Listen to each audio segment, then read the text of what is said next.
For today's video, nandito tayo ngayon sa isang restaurant na napakamura daw at may-ari nito ay isang diwata. At dito natin At sa nakikita po natin ay napakahaba pala ng pila dito bago matikman ang pagkain nila. At may nakikita yung nakatalikod dyan na nga ang tinatawag ng diwata. Sino nga ba siya? Maya-maya makikita na natin kung sino nga ba ang nagmamay-ari ng Diwata Paris Overload na to. Kung gusto mo kang hindi chicken, meron tayong barbecue, may lingko tayo, meron tayong Paris Overload.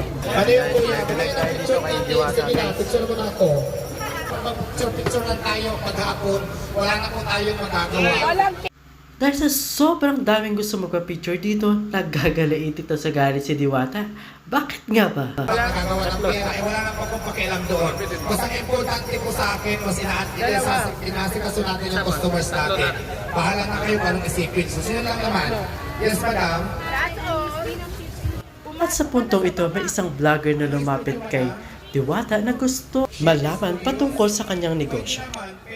At eto na nga, etong vlogger na ito may mga patutsyadang tanong patungkol kay Diwata. Kaya naman ng 3 seconds? Saan ba ako pupunta? Sa inyo o dito na lang? Ah, okay, sige, let's go. Kailangan may tayong dalawa. Diwata. Tsaka may waga.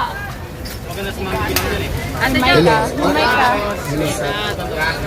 Dapat may mic para marinig na mga buwas para pinag-uusapan natin. Ayan, She's Studios. Maganda tayong dalawa ngayon. Mas maganda ka. Ayan, maraming salamat madam kasi nagpunta ka dito ng Equal para ma-interview ako sa isang malaking karangalan ng para sa akin. Sabi nila, magbihis diwata daw kasi ito daw ay isang diwata. Pero ako din ako magbihis ng PS Diwata kasi sa gabi pa yun pwede para sa akin kasi bawal na sa araw ay mga mga kakain dito. Hindi na pumunta matakot kung nagsunod ko ng ganyan. So kailangan sa gabi lang yun sa akin. Pero sa'yo kasi bagay yan, wala naman kung sa akin kasi may kulang. Excuse me. Ay, Kiran. Ano po nangyari dito, ma'am? Nag-delay po tayo. Ay, pantay tayo dyan. Pinuna pa yung ano. Sige madam, pasok na lang dito lang tayo okay, sige. Ay, ano ate, pasensya na kayo ha. Pag-delay mo naman para makadaan po yung line natin. May oras po ako para po sa inyo, photoshoot. May oras ako sa conference, may oras ako sa mga vlogger. So pasensya lang kayo kasi para mabilis tayo, hindi ko mahalangan yung daanan na magkakain ng gutom na. Okay, pag-uwi na daw.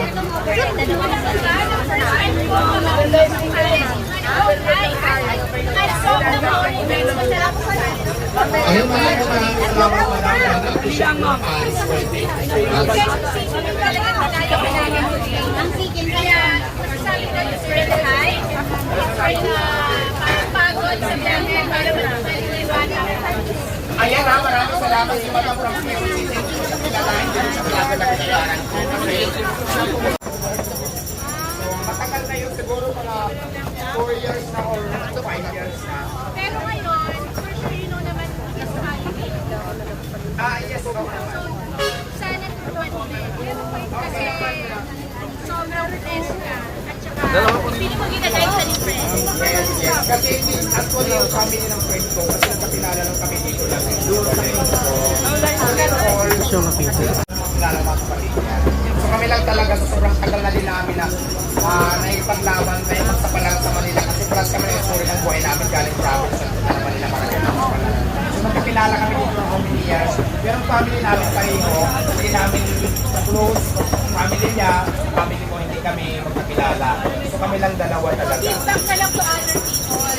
Kasi, God has been blessed you so many blessings. So, give back. Don't forget to give back to other people. Ay yes, kaya ngayon naman talagang ginagawa ko ngayon dahil tumutulong talaga ako sa mga, lalo na sa mga walang trabaho na pinapasok ko dito, diba, sa ngayon. Mas ano sa atin, mas priority yung mga, diba, yung mga agad-agalan na walang trabaho na nabibigyan ko ng chance. Kasi iba ang hirap pagka mag-apply pa sila sa ibang kumpanya, dami-dami pang sa akin kasi pag masipag ka lang, yun ang requirement ko sa akin. Pasok ka na sa trabaho mo. Kailangan siyempre, limited lang din naman yung tao. Pwede natin kunin din, hindi naman lahat. Kasi nga, pinapagod ko din yung pasahod ko kung kayanin ko. Pero marami tayong natutulungan. Yes, pero ganito,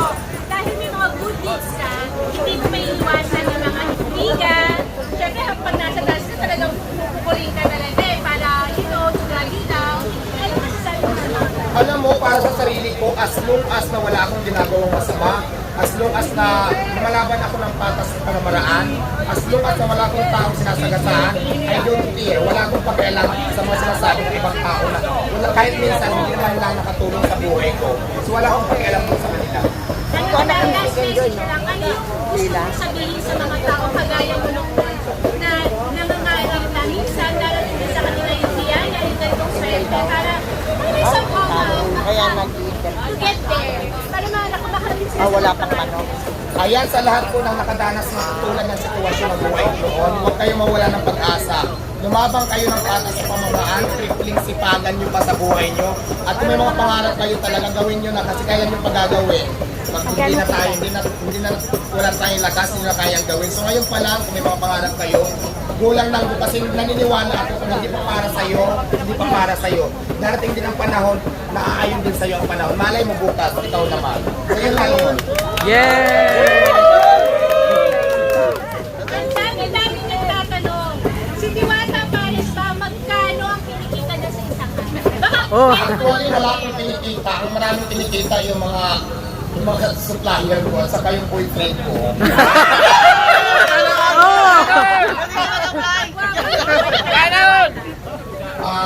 From 1 to 10, siguro nasa 9.5.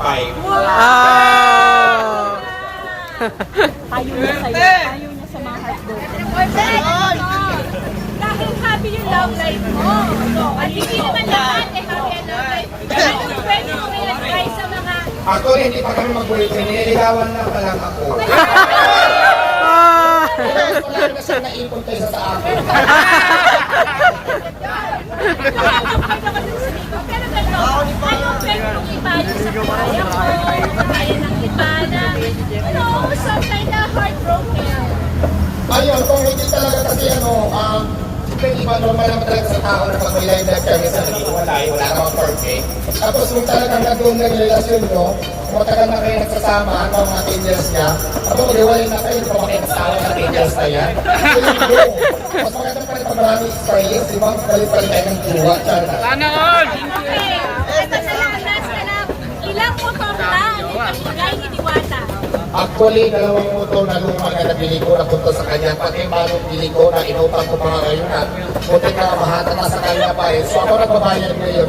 Kasi boyfriend ko, ang switch Akala ko, ko ba nililigawan hindi ganito ha, ang boyfriend ko muna switch fit, kaya ako naman syempre bilang isang bakla, isang bakla lang na kagaya ko. So akala ko gusto ko na, tapos syempre, nagdalang ko yung pagsabing bili mo ako ng motor. Ako naman, ako nagtutulas, binilang ko kaagad. Kasi nagdalang ko ng motor sa cellphone, hindi ko nakita. Ngayon ako nagbabayad ng motor. Kasi tuwag ko na. Pero ako, I try to correct you dun sa bakla lang because not bakla lang, bakla. Ano ba dapat babae lang? Babae, bakla lang because walang tao na.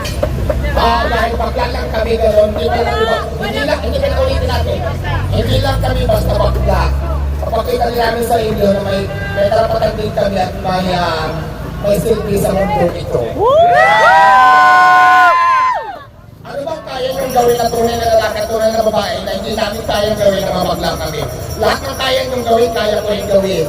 Pero ang tanong, lahat ba na kaya kong gawin, kaya mong gawin? O, di ba bumawi ako? O, di ba? O, sige na ano pa? Picture na lang. Jaja.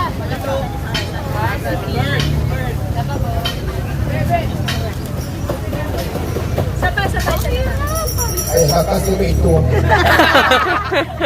Trespassing ka, bakit may nakapasok?